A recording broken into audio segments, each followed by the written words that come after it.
58နှစ်တိုင်တိုင်ဘဒူးမအဖြေဖော်မထုတ်နိုင်ခဲ့တဲ့လူတက်မှုတစ်ခုရဲ့တရေခံကိုအသက်18နှစ်အရွယ်ကောင်လေးကဖော်ထုတ်ပေးနိုင်ခဲ့တယ်လို့ပြောရင်ယုံကြမလား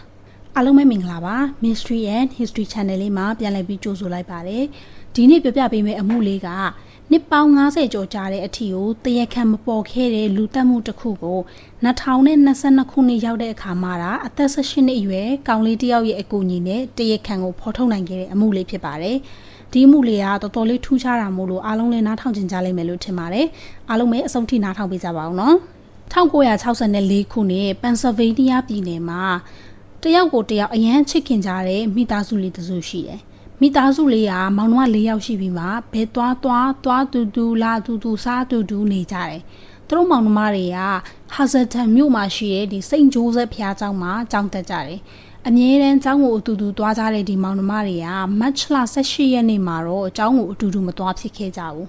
းဒီမိသားစုတွေကအသက်9နှစ်အရွယ်သမီးလေးတတိယကျောင်းသူလေးမာရီကသူ့ရဲ့ဆရာမ Sister Josephine ကိုလက်ဆောင်ပေးဖို့ရှိတယ်ဆိုပြီးမှသူတတိစီတုတ်ဘူးလေးတွေကိုယူသွားပြီးမှအိမ်နေမှာကျောင်းကိုစောစောသွားလိုက်တယ်သူတို့ကျောင်းနဲ့အိမ်ထဲကတကယ်တမ်းတော့10မိနစ်လောက်ပဲဝေးတာဒါပေမဲ့ဒီကလေးလေးကကျောင်းကိုလည်းရောက်မလာသလိုမျိုးသူ့ရဲ့ဆရာမကိုလက်ဆောင်ပေးမယ်ဆိုတဲ့တတိစီတုတ်ဘူးလေးတွေကိုလည်းမပေးခဲ့ရရှာပါဘူးမာရီယာဂျိုးခုံရတာကိုဝါသနာပါတယ်ပြီးလို့ရှိရင်သူက organ တီးရတာကိုလည်းအရန်သဘောကျတယ်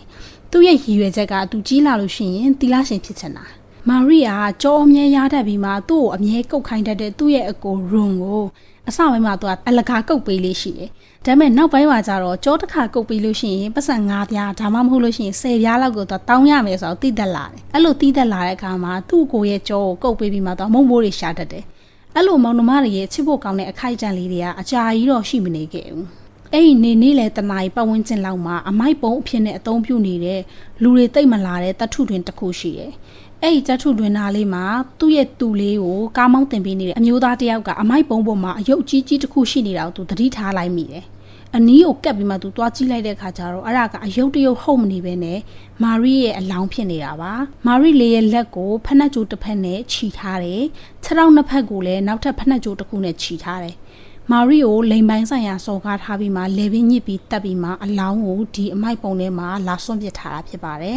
်မာရီလေအတိုက်ခံရပြီးတဲ့နောက်မှာဆိုလို့ရှိရင်သူတို့တမိသားစုလုံးကလဲပြို့ပြီးမှလုံးဝမျောလင်းချက်မဲ့တဲ့အခြေအနေကိုရောက်သွားတယ်မိသားစုတွေကဆိုလို့ရှိရင်အိမ်ထဲမှာရုပ်သေးနဲ့အော်ဟင်ကိုကျွေးနေကြတယ်တချို့အတော်တွေကဆိုလို့ရှိရင်လည်းအရန်ကိုထိတ်လန့်ပြီးမှတုံလုံးလုံးကျမ်းမြေပေါ်မှာကိုလူးလိမ့်ပြီးငိုကြွေးနေကြတယ်မာရီရဲ့အမေကဆိုလို့ရှိရင်သူ့သမီးလေးအသက်ခံရတဲ့ဒီစိတ်တန်ရာကြောင့်မို့လို့ဆရာဝန်တွေကစိတ်ငြိမ်စေးတွေပါပေးခဲ့ရတယ်စွန့်အားတဲ့အထိပါသူဖြစ်သွားတယ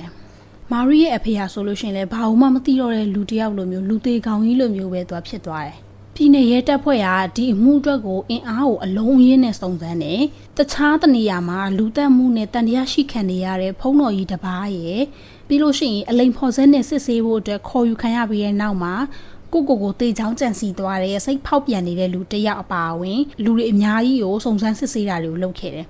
ဒါပေမဲ့အဲ့ဒီခေတ်ကနီးပညာတွေကတအားကိုမှအားနေသေးတယ်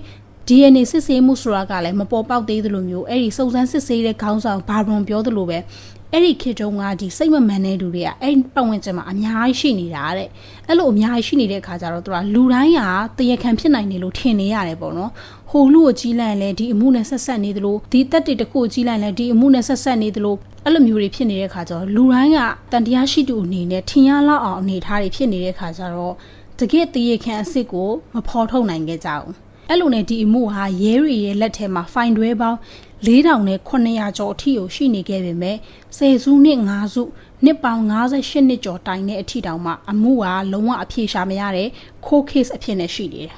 1964ခုနှစ်မှာ DNA နည်းပညာဆိုတာကလုံးဝမပေါ်သေးဘူးဒါပေမဲ့အမှုစစ်တဲ့ရဲရရှိတွေကတော့ဒီမာရီရဲ့ရုပ်အလောင်းရဲ့သူဝတ်ခဲ့တဲ့ဒီအဝတ်အစားတွေကိုအကုန်လုံးကိုစနစ်တကျနဲ့တေချာသိမ်းထားခဲ့တယ်အထူးသဖြင့်တရေခံရဲ့တုပ်ဖို့ဒါမှမဟုတ်လို့ရှင်ခန္ဓာကိုယ်ကနေထွက်တဲ့အရည်တွေပေးချနိုင်တဲ့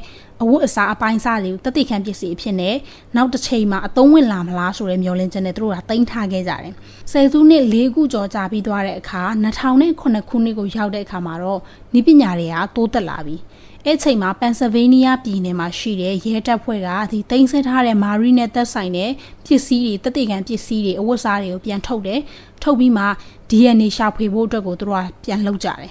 အဲ့လိုနဲ့ဒီအဝတ်အစားတွေပေါ်ကနေပြီးမှတရားခံရဲ့ DNA ကိုအောင်မြင်စွာနဲ့ထုတ်ယူနိုင်ခဲ့တယ်အဲ့ DNA နမူနာကိုရပြီးတဲ့နောက်မှာရဲတပ်ဖွဲ့တွေကဒီ American နိုင်ငံရဲ့ရာဇဝတ်မှုကျူးလွန်မှုတဲ့လူတွေရဲ့ DNA မှတ်တမ်းစနစ် Combined DNA Index System တွေကိုထည့်ပြီးမှတိုက်စစ်လိုက်တယ်။ဒါပေမဲ့အဲ့ထဲမှာရှိသမျှပြစ်မှုကျူးလွန်မှုတဲ့လူတွေရဲ့ DNA နဲ့ဒီမာရီရဲ့အဝတ်အစားပေါ်မှာတွေ့ရတဲ့ DNA တွေနဲ့ကိုက်ညီမှုလုံးဝမရှိဘူး။တယောက်မှကိုက်ညီတာမရှိဘူး။အကြောင်းရင်းကတော့တရားခံကသူကျူးလွန်ခဲ့တဲ့တခြားရာဇဝတ်မှုတွေအတွက်ကို DNA မှတ်တမ်းအယူခံရတာမရှိလို့လည်းဖြစ်နိုင်တယ်လို့မျိုးတရားခံကစောစောစီးစီးသေသွားလို့ဘာ DNA မှတ်တမ်းမှမရှိရလည်းဖြစ်နိုင်တယ်ပေါ့နော်အဲ့လိုအချိန်အကြာကြီးခိုး case ဖြစ်နေခဲ့တဲ့ဒီအမှုက2020ခုနှစ်မှာတော့အရန်ကိုကြီးမားတဲ့အလဲအပြောင်းကြီးတစ်ခုစတင်လာပါတယ်မျိုးရိုးဗီဇဆိုင်ရာသူတည်တနာလောက်ရတာကိုဝါသနာပါတဲ့အသက်18နှစ်အရွယ် Aris ကမာရီကိုတိုက်ခဲ့တဲ့တရားခံကိုရှာဖွေဖို့အတွက်ရဲတွေကဆက်တိုက်စူးစမ်းနေတယ်ဆိုတဲ့အကြောင်းကိုသတင်းစာထဲမှာသူဖတ်လိုက်ရတယ်အဲ့လိုနဲ့ Aris ကသူဒီအမှုကိုစိတ်ဝင်စားသွားတယ်စိတ်ဝင်စားရင်မှသူရဲတွေကို email တစ်စောင်စပြီးမှပို့ခဲ့တယ် Aris က email ထဲမှာဗာရေးထားလဲဆိုလို့ရှိရင်ကျွန်တော်လုံနိုင်တာလေးတွေရှိမယ်လို့ထင်တယ်ဒီအမှုကိုကျွန်တော်ကူညီပေးနိုင်မယ်လို့ထင်တယ်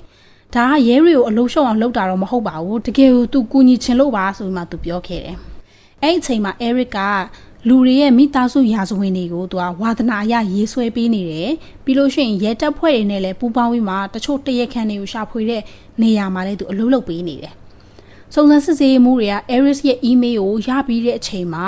Aris ရဲ့အရေးချင်းကိုစပြီးမှစစ်ဆေးတယ်စုံစမ်းစစ်ဆေးမှုတွေကကောလိပ်ဝင်တစ်ခုထဲမှာရှိတဲ့ coffee ဆိုင်တစ်ခုမှာ Aris ကိုတွေ့ဖို့အတွက်ချိန်လိုက်တယ်ချိန်ထားတဲ့ coffee ဆိုင်ကို Aris ကအလုပ်အင်တာဗျူးလာတယ်လို့မျိုးပဲလုံးဝတည်တည်ချာချာပြင်ဆင်ပြီးမှသူလာခဲ့တယ်စုံစမ်းစစ်ဆေးမှုတွေကိုပြဖို့အတွက်ဆိုပြီးမှလည်းသူက portfolio တွေကိုလည်းလုံးဝပြည့်ပြည့်စုံစုံပြင်ဆင်လာတယ်အဲ့လိုနဲ့စုံစမ်းရေးမှုက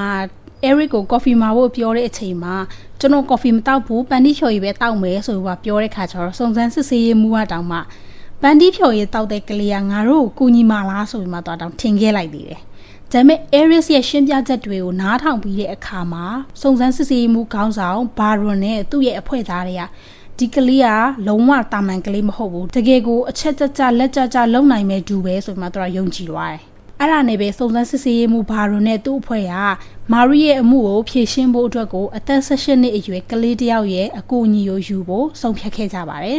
Aris ကိုအဖွဲ့ထဲကိုခေါ်ပြီးတဲ့နောက်မှာစုံစမ်းစစ်ဆေးမှုဘာရွန်အတွက်ကတော့လုံးဝအသစ်တဖန်အားတွေပြန်ပြေးလာခဲ့တယ်Aris က18လကြာတဲ့အထိကိုတပတ်ကိုအနည်းဆုံးနိုင်20လောက်ထိအချိန်ပေးပြီးမှဖြစ်နိုင်ခြေရှိတဲ့သဲလွန်စာမှန်သမျှကိုသူကျွမ်းကျင်တဲ့မျိုးရိုးဗီဇဆိုင်ရာရှူတောင်းကနေမှရှာဖွေခဲ့တယ်။နေ့တိုင်းနှီးပါသူစုံစမ်းစစ်ဆေးမှုဘာလုံးကိုဖုန်းခေါ်တယ်စာပို့တယ်အီးမေးလ်တွေဆိုလို့ရှိရင်တစ်နေ့ကိုအချိန်ပေါင်းများစွာသူပို့တယ်။သူဒီအဖွဲ့တွေကိုရောက်လာပြီးကြတဲ့နဲ့တစ်စက္ကန့်မှမနာတဲ့အလုပ်လုပ်ခဲ့တယ်လို့ပြောကြတယ်။တာမန်ပြည်သူတွေကသူတို့မိသားစုတွေဆွေမျိုးတွေကိုရှာတဲ့မျိုးရိုးဗီဇဆိုင်ရာ website တစ်ခုတည်းကိုမာရီရဲ့အင်ဂျီဘဝကနေရထားတဲ့ DNA တွေကိုတင်သွင်းလိုက်တဲ့အခါမှာတရားခံနဲ့လုံးဝတော်တော်လေးကိုနီးစပ်နိုင်ခြေရှိတဲ့လူတွေရာပေါင်းများစွာထွက်လာတယ်။ Aris ကမာရီအသက်ခံရတဲ့ Hazarden မြို့မှာရှိတဲ့ဆက်ဆိုင်တဲ့လူတွေကိုဆက်ဆက်နိုင်တဲ့လူတွေကိုရှာဖို့အတွက်ဆိုပြီးမှမိသားစုဇယားပေါင်း family tree 50ကျော်အသေးစိတ်ပြန်ပြီးမှတည်ဆောက်ခဲ့တယ်။နောက်ဆုံးမှာတော့1904ခုနှစ်ကအီတလီနိုင်ငံကနေပြီးမှ Hazarden ကိုပြောင်းလာတဲ့အမျိုးသားတစ်ယောက်ကိုရှာတွေ့ခဲ့တယ်။အဲ့လူကတရားခံဖြစ်တဲ့ Folkdale လို့ခေါ်တဲ့လူရဲ့အဖိုးဖြစ်ပါတယ်။မာရီအသက်ခံရတဲ့အချိန်မှာဒီ Hazarden မြို့မှာရှိနေတဲ့အဲ့ဒီမိသားစုဝင်တွေကိုရှာဖွေတဲ့အခါမှာတော့ Folkdale နဲ့သူ့ရဲ့အကိုတို့ကအဓိကတန်တရားရှိသူအဖြစ်နဲ့ဖြစ်လာခဲ့တယ်။ဒီလိုတန်တရားရှိသူနှစ်ယောက်ကိုတိလိုက်ရပြီဆိုတဲ့အချိန်မှာဒီညီကိုနှစ်ယောက်လုံးကတက်ရှိထင်ရှားမရှိတော့ပါဘူး။နှစ်ယောက်လုံးကတိတ်ဆုံးသွားခဲ့ပြီဖြစ်ပါတယ်။ဒါပေမဲ့တရားခံ Folkdale ရဲ့အကိုဖြစ်သူရဲ့ဇနီးကတော့ရှိနေသေးတယ်။အဲ့လိုနဲ့ Folkdale ရဲ့အကိုဖြစ်သူရဲ့အမျိုးသမီးရှိမှရှိနေတဲ့ဒီခေါင်းဖိတဲ့ brush ကနေပြီးမှ DNA ကိုယူပြီးမှစစ်ဆေးလိုက်တဲ့အခါမှာ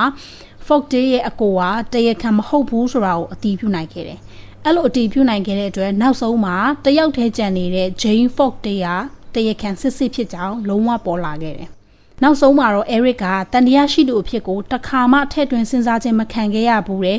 ဘားထန်တာတယောက်ဖြစ်တဲ့ Jane Folkdale ကိုတရားခံမှာဆိုပြီးမှလက်ညှိုးထိုးပြနိုင်ခဲ့တယ်။ Folkdale မှာကရာဇဝတ်မှုမှတ်တမ်းတချို့ရှိခဲ့ဘူးတဲ့လူသက်မှုနဲ့ပတ်သက်ပြီးတော့ဘယ်တော့မှတော့တန်တရားအဖြစ်အရှိမခံခဲ့ရဘူး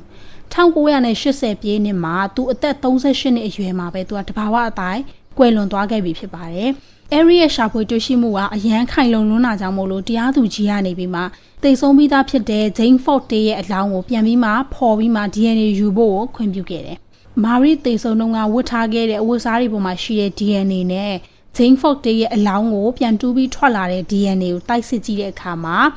လုံးဝကိုက်ညီမှုရှိတဲ့အကြောင်းကို February 3 ရက်နေ့မှာသူတို့တွေအကုန်လုံးအတည်ပြုနိုင်ခဲ့တယ်။ Eric ကဘာပြောလဲဆိုတော့ဒီကလေးလေးရဲ့အဝတ်စားပေါ်မှာတွေ့ရတဲ့ DNA ကJane Fonda ရဲ့ DNA မဟုတ်ဖို့အတွက်ကိုဖြစ်နိုင်ခြေရာတည့်ရဲ့အနောက်မှာရှိတဲ့324လုံးပါတဲ့ကိန်းကနန်းရဲ့တပုံပဲရှိတယ်ဆိုမှတော့ပြောခဲ့တယ်။အဲ့ဒါကလုံးဝညင်းလို့မရလောက်အောင်ခိုင်လုံတဲ့အထောက်ထားပဲဖြစ်တယ်ဆိုမှသူကရှင်းပြခဲ့တယ်။ဒီအမှုကခေတ်သစ် DNA နည်းပညာနဲ့18နှစ်သားလေး Eric ရဲ့မျိုးရိုးဗီဇဆိုင်ရာကျွမ်းကျင်မှုတို့ကိုပေါင်းပြီးမှ